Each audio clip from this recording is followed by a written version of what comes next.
So hello everyone. So today let's tackle about the chapter 1 of supply chain management with its subtopic e-commerce and internet enabled supply chain. So let's begin.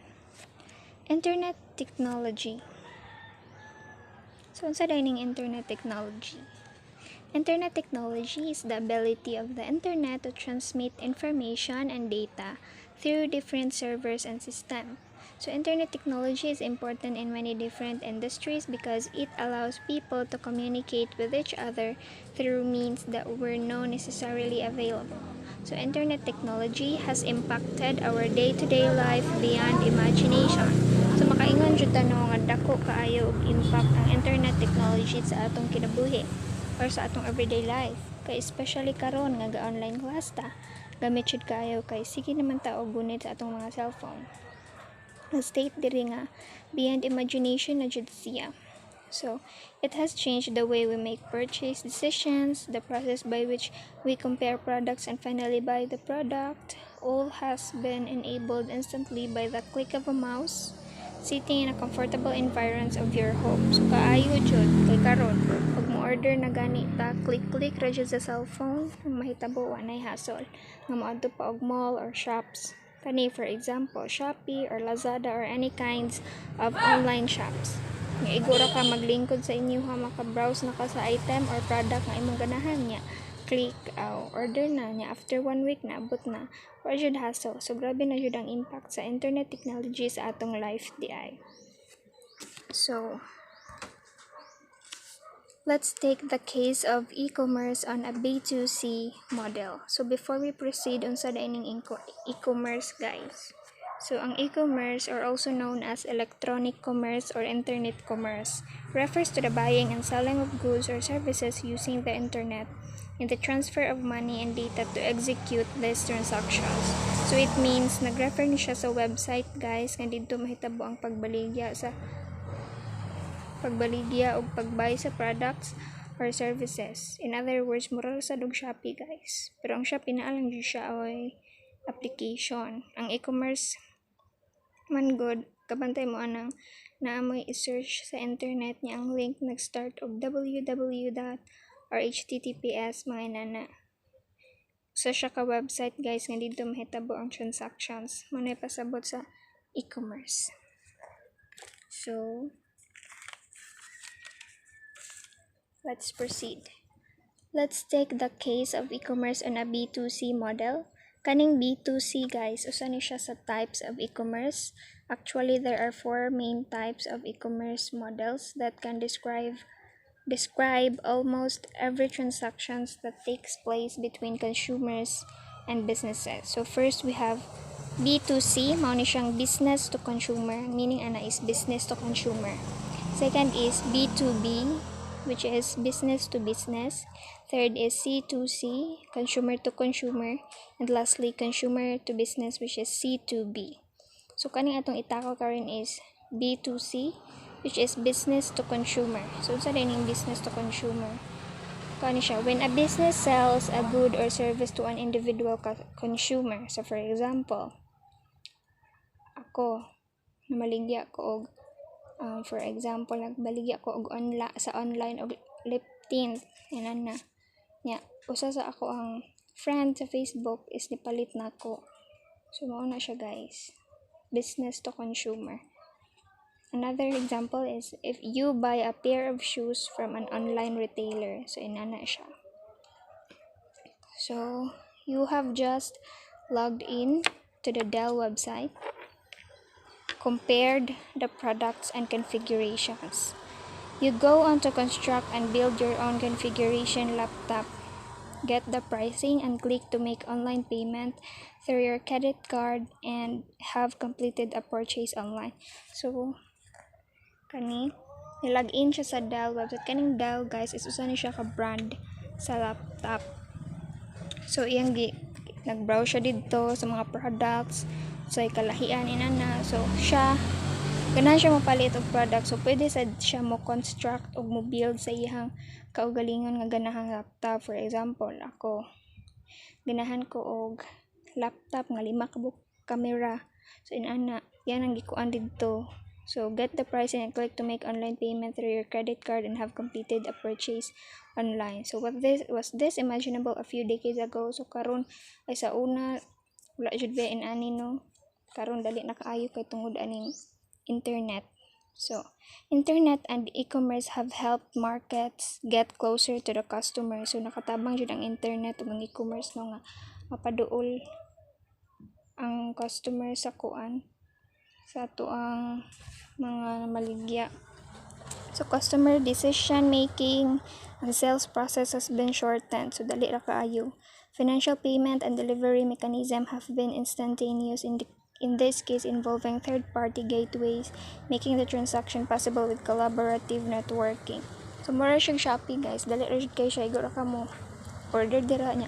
After a week, maabot na siya. So, how does the above transaction impact supply chain?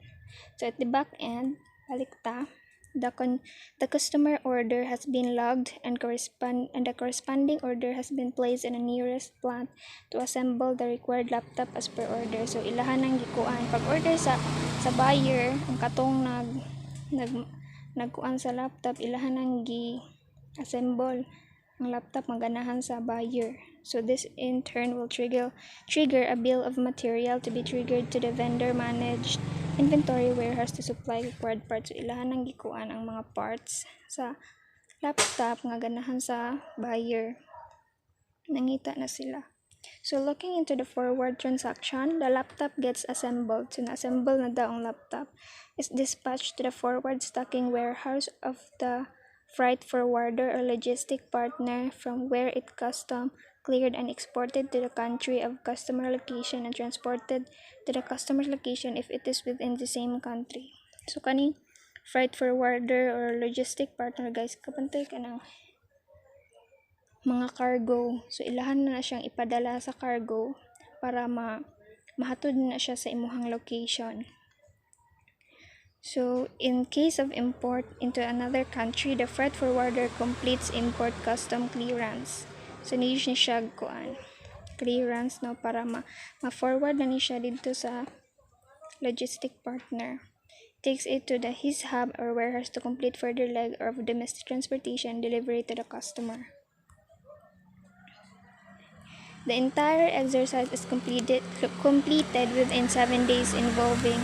So, mo akong giingon, after a week, maabot na dyan siya. So, katong sa kana nga week, nag-involve na siya og multiple vendors, plant, 3PL service, providers with integrated logistic flow through activities. Kanang 3PL service guys, third-party logistic mo na siya ang cargo. So, warehousing, shipment, consolidation, labeling, packing, and transportation of various stages na ang process nga ilahang gibuhat within 7 days. Besides involving airlines and customs agencies and etc. The shipment is continuously tracked and shipment status is visible to all over the internet. So for example sa Shopee, naaman jud dito matrack man jud nato kung asa nadapit ato ang item. Mana ka nga pila naman to ka adlaw akong na-order since nga akong gi-order manabot asa na day dapit. So imo na siyang i-browse dito ug ma-track na nimo siya o asa na siya dapita. Hapit na ba na siya naabot or naabot na ba mga inana. So this has been made possible with the various organizational systems operating internet as platform, extranet, ERP, EDI, email, beside online web tools.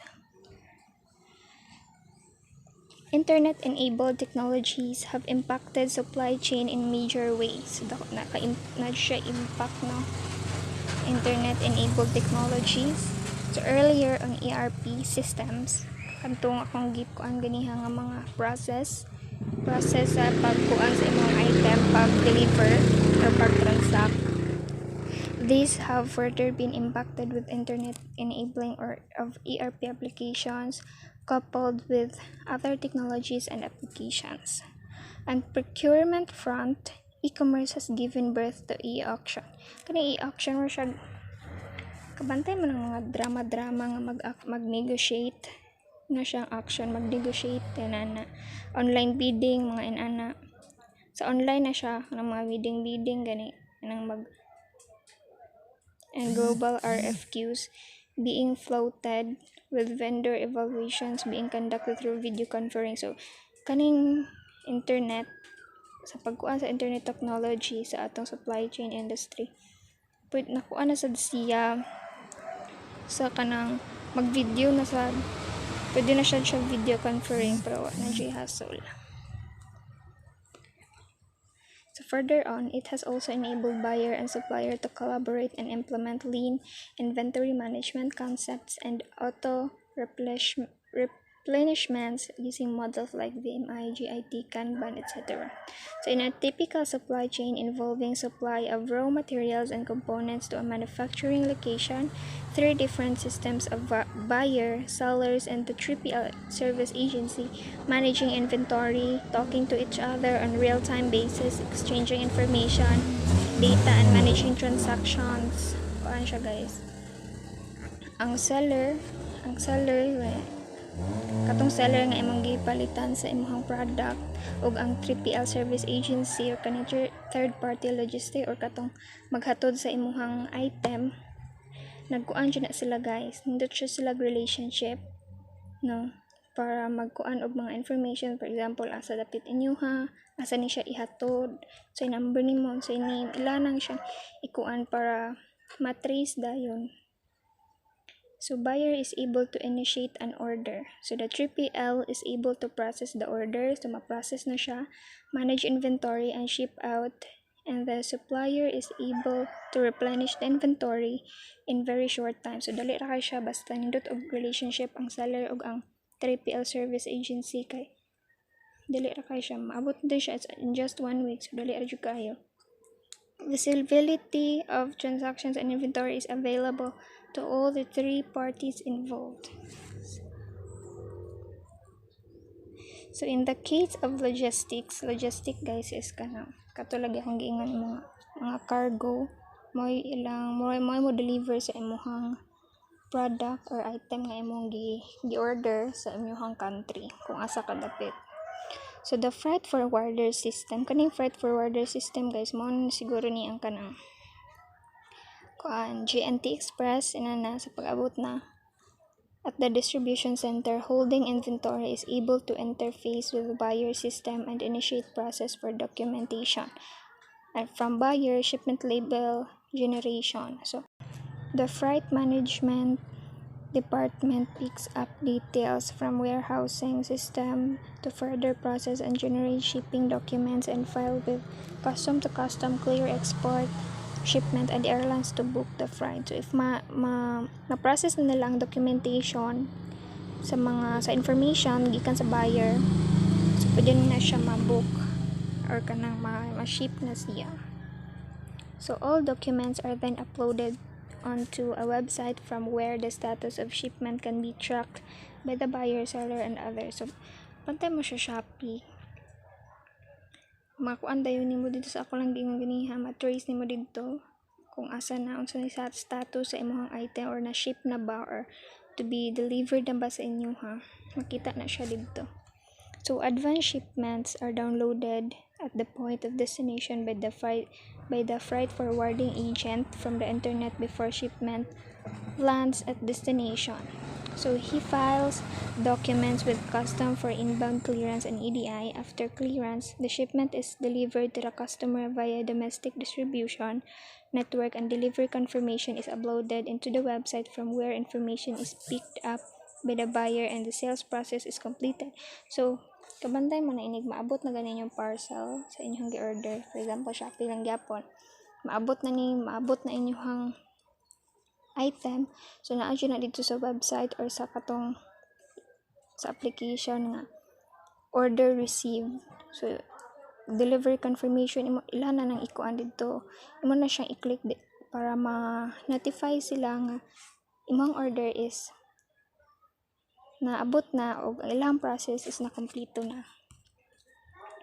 Next, internet has shortened the supply chain transaction time, exploded boundaries of operation across increase the amount of volume that the supply chain network can manage, and finally has resulted in bringing down cost of logistics as well as procurement and inventory holding costs beside reducing manpower costs. So, tungod sa internet, ang time or ang transaction time sa supply chain ni kuan siya dali na kay siya, no, ya kuan pud siya, less pud siya og manpower cost kay igurugog kain ana kaysa ikaw mo adto didto og mo mukuha sa item, adto kag for example ni order ka og kuan laptop niya tagagawas di mong giorderan, so ikaw pa moadto sa gawas para kuhaon na. So mas nindot jud ang mas nakatabang jud ang internet na og kaning e-commerce kay dali ra jud kay siya ma-process ug madawat na nimo dayon ang imong gikuan way hassle. So that's all. I hope you guys learn something about the topic e-commerce and internet and supply chain management. Thank you.